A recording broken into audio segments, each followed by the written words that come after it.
پیارے دوستو، بزرگوں، ساتھیوں، اللہ تعالیٰ جل شانہ نے قرآن پاک کے اندر ارشاد فرمایا، یا بنی آدم، اے اولاد آدم، بے شک ہم نے تمہاری طرف ایک لباس وہ اتارا جو تمہاری شرم کی چیزیں چھپائے، اور ایک وہ کہ جو تمہاری آرائش ہو۔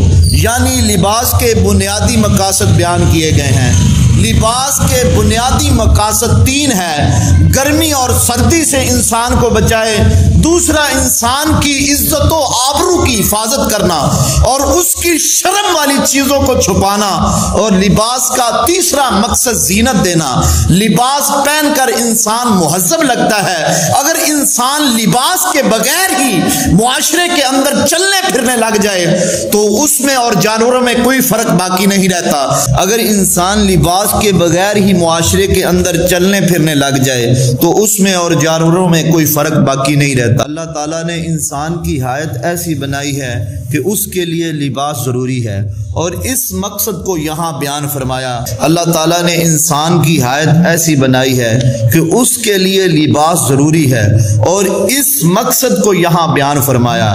اے آدم کی اولاد، بے شک ہم نے تمہاری طرف ایک لباس وہ اتارا جس سے تمہاری شرم کی چیزیں چھپ جائیں، اور ایک وہ لباس جس سے تمہاری آرائش ہو، اور ایک لباس وہ جس سے تمہاری آرائش ہو، وَلِبَاسُ التَّقْوَىٰ، اور ایک لباس ہے پرہیزگاری کا لباس، تقوی کا لباس، اور فرمایا ذَلِكَ خَيْرٌ، یہ لباس بہتر ہے، وَلِبَاسُ التَّقْوَىٰ، اور ایک لباس پرہیزگاری کا لباس، تقوی کا لباس، اور فرمایا ذَلِكَ خَيْرٌ، یہ لباس بہتر لباس ہے۔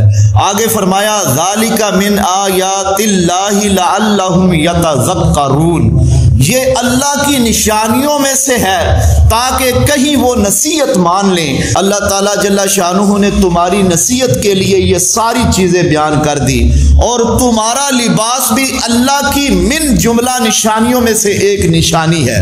یا بنی آدم، اے اولاد آدم، خبردار کہیں شیطان تمہیں فتنے میں مبتلا نہ کر دے، تمہیں فتنے میں نہ ڈال دے، جس طرح تمہارے ماں باپ کو بہشت سے نکلوایا گیا اور اتروا دیے گئے ان کے لباس تاکہ ان کی شرم کی چیزیں انہیں نظر پڑے۔ بے شک وہ اور اس کا کنبہ اور قبیلہ تمہیں وہاں سے دیکھتا ہے کہ تم انہیں نہیں دیکھتے، یعنی شیاطین تمہیں دیکھتے ہیں اور تمہارے اوپر حملہ آور ہوتے ہیں، لیکن تم شیاطین کو نہیں دیکھتے۔ بے شک ہم نے شیاطین کو ان کا دوست کیا جو ایمان نہیں لائے۔ جو مومن ہے شیطان کا دوست نہیں، بلکہ جو ایمان نہیں لائے شیطان ان کا دوست ہے۔ تو شیطان چاہتا ہے کہ تمہارے لباس کو تار تار کر دے، شیطان چاہتا ہے کہ تمہارے لباس کو پھر سے تار تار کر دے، اور تمہیں پھر سے ننگا کر دے، پھر سے برہنہ کر دے، اور تمہارے تقوی کا لباس بھی چھین لے، اور وہ لباس جو تمہیں زینت دیے ہوئے ہے، اور وہ لباس جو تمہاری شرم والی چیزوں کو چھپائے ہوئے ہے۔ تو شیطان چاہتا ہے کہ تمہارے اس لباس کو پھر سے تم سے اتروا دے اور تم کو رسوا کر دے۔ شیطان چاہتا ہے کہ تمہارے اس لباس کو پھر تم سے اتروا دے اور تم کو رسوا کر دے۔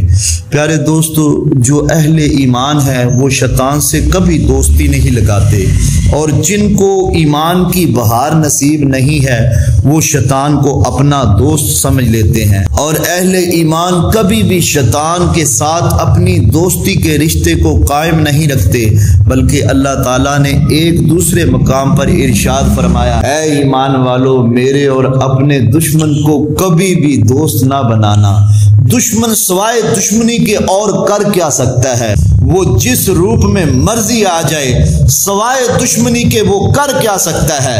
تو شیطان ہمارا کھلا دشمن ہے۔ اس نے ہمارے رب کے روبرو قسم کھائی تھی کہ میں تیرے بندوں کو ورگلاؤں گا، ان کے آگے سے آؤں گا، ان کے پیچھے سے آؤں گا، ان کی چاروں سمتوں کو گھیر لوں گا۔ جب میرا بندہ میری بارگاہ میں جھکے گا، میں اس وقت بھی اس کی دعا کو رد نہیں کروں گا، اور جب سر اٹھا کر دعا مانگے گا، ہاتھ پھیلائے گا، میں اس کی دعا کو اس وقت بھی رد نہیں کروں گا۔ تو اس کو اہل ایمان کبھی بھی دوست نہیں سمجھتے۔ تو شیطان انسان کو بے حیا بنانے کے لیے دن رات تگ و داز کرتا ہے، اور شیطان انسان کی آبرو کا دشمن ہے۔